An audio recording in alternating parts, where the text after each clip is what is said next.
7 বছৰ হৈ যোৱাৰ পাছত আজি যদি কোনোবা এজন জনসাধাৰণক যদি আপোনালোকে প্ৰশ্ন কৰে বা সোধে তেতিয়া তেওঁলোকে এটাই ক'ব যে মোদী চৰকাৰৰ দিনত আমি মাত্ৰ কেইটামান চাউলৰ বাদে মাহে 1000 টকা বাদে কিন্তু সামগ্ৰিক উন্নয়ন আমি দেখা নাপালোঁ।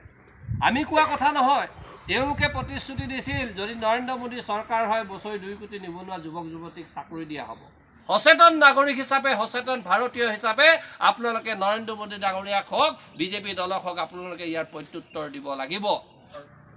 সভানেত্ৰী মিনতী দলে ডাঙৰীয়ানী ইয়াত উপস্থিত আমাৰ দিগন্ত বাইলুং ডাঙৰীয়া, দীপাংকৰ বৰা ডাঙৰীয়া, মঞ্চত উপস্থিত বিশিষ্ট ব্যক্তিসকল, NSY, যুৱক কংগ্ৰেছ, মণ্ডল কংগ্ৰেছ, মহিলা কংগ্ৰেছ, ব্লক কংগ্ৰেছ, জিলা কংগ্ৰেছৰ বিষয়ববীয়াসকল, উপস্থিত আমাৰ জেনিত বৰা ডাঙৰীয়া, যুৱক কংগ্ৰেছৰ সভাপতি, জিলা যুৱ কংগ্ৰেছৰ সভাপতি দেৱব্ৰত ফুকন ডাঙৰীয়া আৰু প্ৰবীণ গগৈ, জিতেন কুৰ্মী ডাঙৰীয়াকে প্ৰমুখ্যে কৰি সকলো মই নাম লোৱা নাই।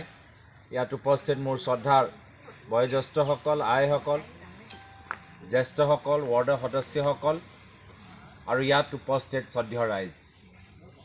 মই প্ৰথমে আপোনাক সকলোকে ইংৰাজী নৱবৰ্ষক শুভেচ্ছা জ্ঞাপন কৰিছোঁ আৰু আগন্তুক দিনৰ বিহুৰ উল্লেখ যাচিছোঁ।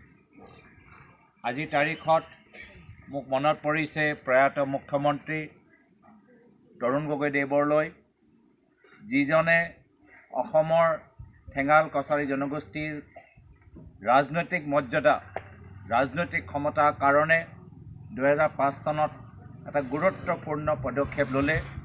সেয়া হ'ল ঠেঙাল সাহিত্য সাহিত্য পৰিষদৰ গঠন। আকৌ এবাৰ নালাগে মোদী চৰকাৰ, মোদী চৰকাৰ নাই নালাগে নালাগে বিজেপি চৰকাৰ, বিজেপি চৰকাৰ।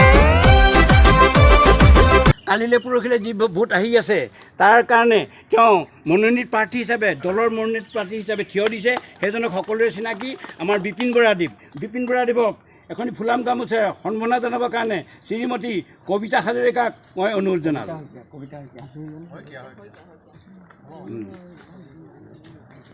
কবিতা হাজৰিকা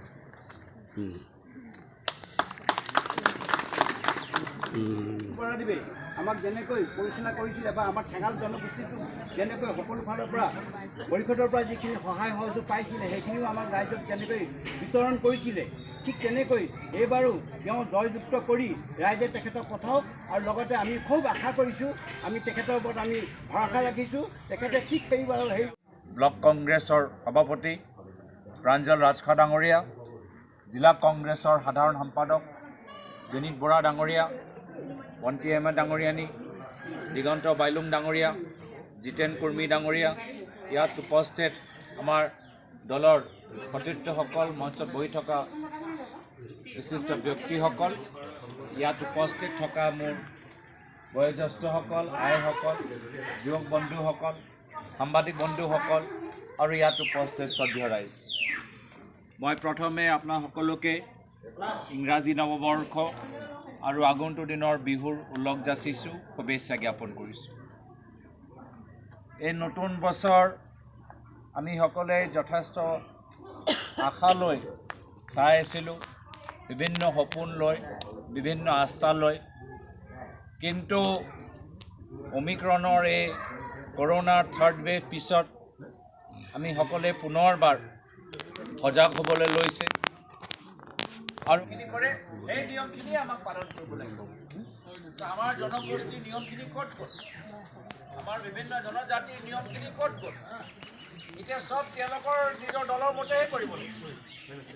সেইকাৰণে বহুত কথা আছে এই নিৰ্বাচনৰ লগত জড়িত হৈ থকা। গতিকে এই নিৰ্বাচনত যদি আপোনালোকে ভালদৰে ভাল সিদ্ধান্ত লয় আগন্তুক দিনত ভোট দিয়ে, এতিয়া নিশ্চয় আগন্তুক দিনত অসমৰ ওপৰত প্ৰভাৱ পেলাব।